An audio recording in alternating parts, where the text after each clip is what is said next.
Facundo, o Civilización y Barbarie en las Pampas Argentinas. Advertencia del autor. Después de terminada la publicación de esta obra, he recibido de varios amigos rectificaciones de varios hechos referidos en ella.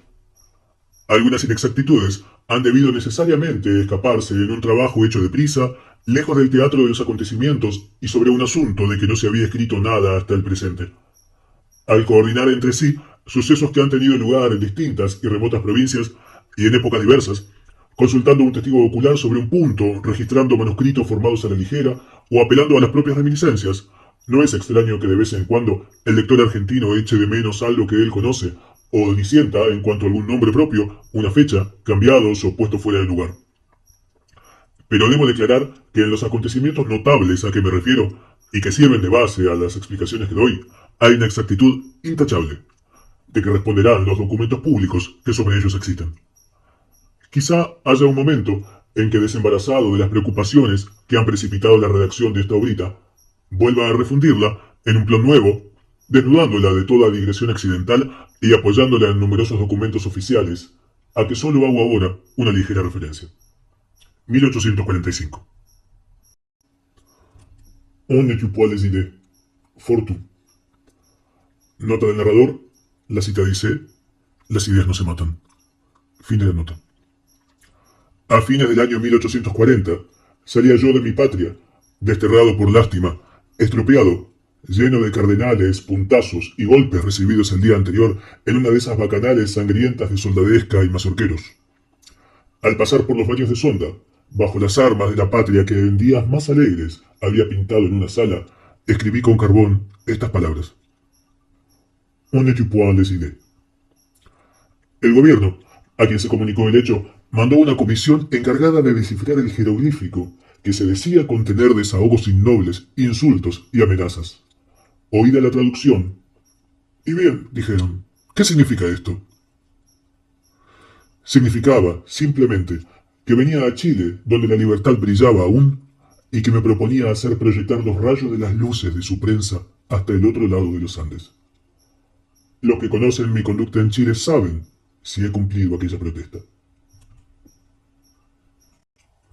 Introducción. Je demande à l'historien l'amour de l'humanité ou de la liberté. Sa justice impartiale ne doit pas être impossible. Il faut au contraire qu'il souhaite, qu'il espère, qu'il souffre ou soit heureux de ce qu'il raconte. Villemont, pour de literature. Nota del narrador, la cita dice: exijo al historiador el amor a la humanidad o a la libertad. Su justicia imparcial no debe ser impasible. Por el contrario, es necesario que desee, que espere, que sufra o se regocije por lo que cuenta. Fin de la nota. Sombra terrible de Facundo, voy a evocarte, para que sacudiendo el ensangrentado polvo que cubre tus cenizas, te levantes a explicarnos la vida secreta y las convulsiones internas que desgarran las entrañas de un noble pueblo. Tú posees el secreto. Revélanoslo.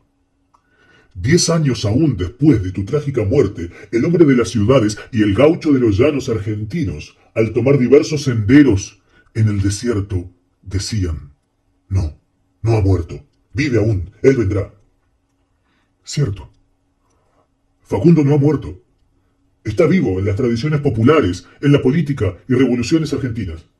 En Rosas, su heredero, su complemento. Su alma ha pasado a este otro molde, más acabado, más perfecto. Y lo que en él era solo instinto, iniciación, tendencia, convirtióse en Rosas, en sistema, efecto y fin. La naturaleza campestre, colonial y bárbara cambióse en esta metamorfosis en arte, en sistema y en política regular, capaz de presentarse a la faz del mundo como el modo de ser de un pueblo encarnado en un hombre, que ha aspirado a tomar los aires de un genio que domina los acontecimientos, los hombres y las cosas. Facundo, provinciano, bárbaro, valiente, audaz, fue reemplazado por Rosas, hijo de la culta Buenos Aires, sin saberlo él. Por Rosas, falso, corazón helado, espíritu calculador, que hace el mal sin pasión y organiza lentamente el despotismo con toda la inteligencia de un Maquiavelo. Tirano sin rival hoy en la tierra. ¿Por qué sus enemigos, quieren disputarle el título de grande que le prodigan sus cortesanos. Sí, grande, y muy grande es, para gloria y vergüenza de su patria, porque se ha encontrado millares de seres degradados que se unzan a su carro para arrastrarlo por encima de cadáveres. También se hallan a millares las almas generosas que en 15 años de lid sangrienta no han desesperado de vencer al monstruo que nos propone el enigma de la organización política de la República. Un día vendrá, al fin, que lo resuelvan, y la esfinge argentina, mitad mujer por lo cobarde, mitad tigre por lo sanguinario, morirá a sus plantas, dando a la Tebas del Plata el rango elevado que le toca entre las naciones del Nuevo Mundo. Necesítase, empero, para desatar este nudo que no ha podido cortar la espada, estudiar prolijamente las vueltas y revueltas de los hilos que lo forman, y buscar en los antecedentes nacionales, en la fisonomía del suelo, en las costumbres y tradiciones populares, los puntos en que están pegados. La República Argentina es hoy la sección hispanoamericana que en sus manifestaciones exteriores ha llamado preferentemente la atención de las naciones europeas, que no pocas veces se han visto envueltas en sus extravíos o atraídas como por una vorágine a acercarse al centro en que remolinean elementos tan contrarios. La Francia estuvo a punto de ceder a esta atracción y no sin grandes esfuerzos de remo y vela, no sin perder el gobernalle, logró alejarse y mantenerse a la distancia. Sus más hábiles políticos no han alcanzado a comprender nada de lo que sus ojos han visto, al echar una mirada precipitada sobre el poder americano que desafiaba a la gran nación. Al ver las lavas ardientes que se revuelcan, se agitan, se chocan bramando en este gran foco de lucha intestina, los que por más avisados se tienen han dicho: es un volcán subalterno, sin nombre de los muchos que aparecen en la América. Pronto se extinguirá. Y han vuelto a otra parte sus miradas, satisfechos de haber dado una solución tan fácil como exacta de los fenómenos sociales que sólo han visto en grupo y superficialmente.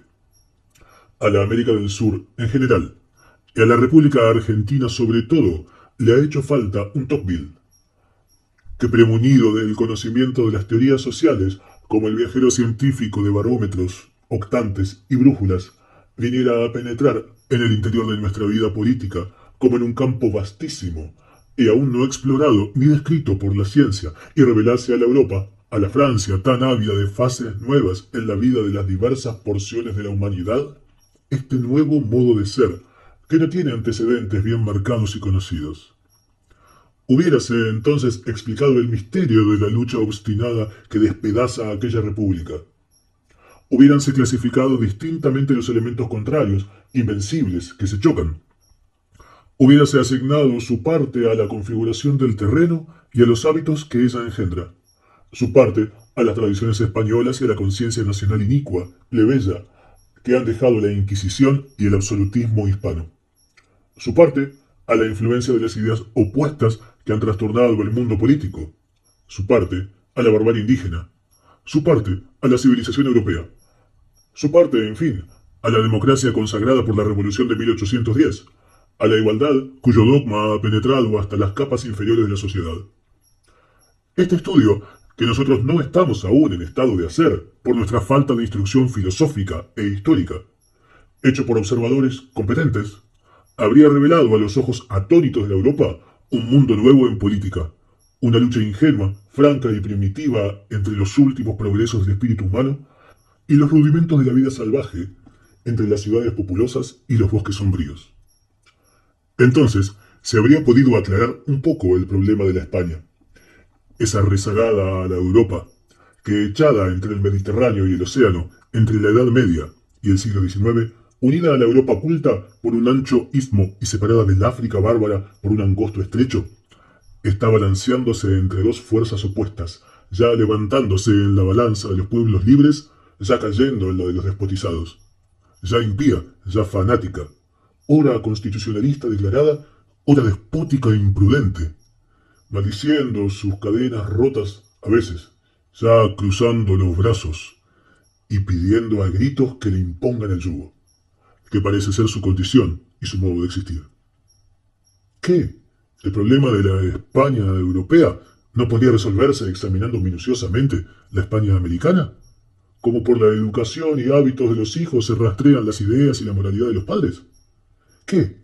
¿No significa nada para la historia y la filosofía esta eterna lucha de los pueblos hispanoamericanos? Esa falta supina de capacidad política e industrial que los tiene inquietos y revolviéndose sin norte fijo, sin objeto preciso, sin que sepan por qué no pueden conseguir un día de reposo, ni qué mano enemiga los echa y empuja en el torbellino fatal que los arrastra mal de su grado y sin que les sea dado sustraerse a su maléfica influencia. ¿No valía la pena de saber por qué en el Paraguay, tierra desmontada por la mano sabia del jesuitismo, un sabio educado en las aulas de la antigua Universidad de Córdoba abre una nueva página en la historia de las aberraciones del espíritu humano? Encierra un pueblo en sus límites de bosques primitivos y borrando las sendas que conducen a esta China recóndita, se oculta y esconde durante 30 años su presa en las profundidades del continente americano y sin dejarla lanzar un solo grito, hasta que muerto, él mismo, por la edad y la quieta fatiga de estar inmóvil, pisando un suelo sumiso, puede al fin, con voz extenuada y apenas inteligible, decir a los que vagan por sus inmediaciones: vivo aún, pero cuánto he sufrido. Cuánto mutatus habitido. ¿Qué transformación ha sufrido el Paraguay? ¿Qué cardenales y llagas ha dejado el yugo sobre su cuello que no oponía resistencia? No merece estudio el espectáculo de la República Argentina que después de 20 años de convulsión interna, de ensayos de organización de todo género, produce, al fin, del fondo de sus entrañas, de lo íntimo de su corazón, al mismo doctor Francia en la persona de Rosas, pero más grande, más desenvuelto y más hostil, si se puede, a las ideas, costumbres y civilización de los pueblos europeos. No se descubre en él el mismo rencor contra el elemento extranjero, la misma idea de la autoridad del gobierno, la misma insolencia para desafiar la reprobación del mundo, con más su originalidad salvaje, su carácter fríamente feroz y su voluntad incontrastable hasta el sacrificio de la patria, como Sagunto y Numancia, hasta abjurar el porvenir y el rango de nación culta, como la España de Felipe II y de Torquemada. ¿Es este un capricho accidental? ¿Una desviación mecánica causada por la aparición de la escena de un genio poderoso? Bien así como los planetas se salen de su órbita regular, atraídos por la aproximación de algún otro, pero sin sustraerse del todo a la atracción de su centro de rotación, que luego asume la preponderancia y les hace entrar en la carrera ordinaria. Guizot ha dicho, desde la tribuna francesa: hay en América dos partidos, el partido europeo y el partido americano. Este es el más fuerte. Y cuando le avisan que los franceses han tomado las armas en Montevideo y han asociado su porvenir, su vida y su bienestar al triunfo del partido europeo civilizado, se contenta con añadir: los franceses son muy entrometidos y comprometen a su nación con los demás gobiernos. Bendito sea Dios. Guizot, el historiador de la civilización europea, el que ha deslindado los elementos nuevos que modificaron la civilización romana y que ha penetrado en el enmarañado laberinto de la Edad Media, para mostrar cómo la nación francesa ha sido el crisol en que se ha estado elaborando, mezclando y refundiendo el espíritu moderno. Guizot, ministro del rey de Francia, da por toda solución a esta manifestación de simpatías profundas entre los franceses y los enemigos de Rosas. Son muy entrometidos los franceses. Los otros pueblos americanos, que indiferentes e impasibles miran esta lucha y estas alianzas de un partido argentino con todo elemento europeo que venga a prestarle su apoyo, exclaman a su vez, llenos de indignación: estos argentinos son muy amigos de los europeos. Y el tirano de la República Argentina se encarga oficiosamente de completar la frase, añadiendo: traidores a la causa americana. Cierto, dicen todos, traidores. Esta es la palabra. Cierto, decimos nosotros, traidores a la causa americana, española, absolutista, bárbara. ¿No habéis oído la palabra salvaje que anda revoloteando sobre nuestras cabezas? De eso se trata, de ser o no ser salvaje. Rosas, según esto, no es un hecho aislado, una aberración, una monstruosidad. Es por el contrario una manifestación social. Es una fórmula de una manera de ser de un pueblo. ¿Para qué os obstináis en combatirlo, pues? Si es fatal, forzoso, natural y lógico. Dios mío, ¿para qué lo combatís? ¿Acaso porque la empresa es ardua, es por eso absurda? ¿Acaso porque el mal principio triunfa, se le ha de abandonar resignadamente el terreno? ¿Acaso la civilización y la libertad son débiles hoy en el mundo? ¿Porque la Italia gima bajo el peso de todos los despotismos? ¿Porque la Polonia anda errante sobre la tierra mendigando un poco de pan y un poco de libertad? ¿Por qué lo combatís? ¿Acaso no estamos vivos, los que después de tantos desastres sobrevivimos aún? ¿O hemos perdido nuestra conciencia de lo justo y del porvenir de la patria porque hemos perdido algunas batallas? ¿Qué? ¿Se quedan también las ideas entre los despojos de los combates? ¿Somos dueños de hacer otra cosa que lo que hacemos, ni más ni menos, como Rosas, no puede dejar de ser lo que es?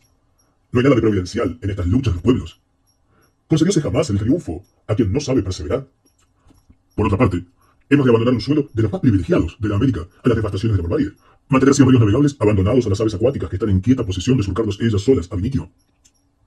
Hemos de cerrar voluntariamente la puerta a la inmigración europea que llama con golpes repetidos para poblar nuestros desiertos y hacernos a la sombra de nuestro pabellón pueblo innumerable, como las arenas del mar. Hemos de dejar ilusorios y vanos los sueños de desenvolvimiento, de poder y de gloria, con que nos han mecido desde la infancia los pronósticos que con envidia nos dirigen los que en Europa estudian las necesidades de la humanidad. Después de la Europa, hay otro mundo cristiano, civilizable y desierto que la América. Hay en la América muchos pueblos que estén como el argentino, llamados por lo pronto a recibir la población europea que desborda como el líquido en un vaso. ¿No queréis, en fin, que vayamos a invocar la ciencia y la industria en nuestro auxilio? a llamarlas con toda nuestra fuerza para que vengan a sentarse en medio de nosotros, libre la una de toda traba puesta al pensamiento, segura la otra de toda violencia y de toda coacción? Oh, este porvenir no se renuncia sino más. No se renuncia porque un ejército de 20.000 hombres guarde la entrada de la patria. Los soldados mueren en los combates, desertan o cambian de bandera. No se renuncia porque la fortuna haya favorecido a un tirano durante largos y pesados años. La fortuna es ciega, y un día que no acierte a encontrar a su favorito, entre el humo denso y la polvareda sofocante de los combates, adiós, tirano. Adiós, tiranía. No se renuncia porque todas las brutales e ignorantes tradiciones coloniales hayan podido más en un momento de extravío en el ánimo de masas inexpertas. Las convulsiones políticas traen también la experiencia y la luz. Y es ley de la humanidad que los intereses nuevos, las ideas fecundas, el progreso, triunfen al fin de las tradiciones envejecidas, de los hábitos ignorantes y de las preocupaciones estacionarias. No se renuncia porque en un pueblo haya millares de hombres candorosos que toman el bien por el mal, egoístas que sacan de él su provecho, indiferentes que lo ven sin interesarse, tímidos que no se atreven a combatirlo, corrompidos, en fin, que no conociéndolo se entregan a él por inclinación al mal, por depravación. Siempre ha habido en los pueblos todo esto, y nunca el mal ha triunfado definitivamente. No se renuncia porque los demás pueblos americanos no puedan prestarnos su ayuda, porque los gobiernos no ven de lejos sino el brillo del poder organizado, y no distinguen en la oscuridad humilde y desamparada de las revoluciones los elementos grandes que están forcejeando por desenvolverse. Porque la oposición pretendida liberal abjure de sus principios, imponga silencio a sus conciencias, y para aplastar bajo su pie un insecto que la importuna huelle la noble planta a que ese insecto se apegaba.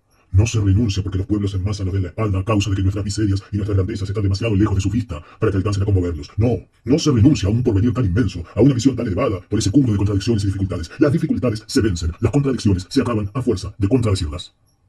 Desde Chile, nosotros nada podemos dar a los que perseveran en la lucha bajo todos los rigores de las privaciones,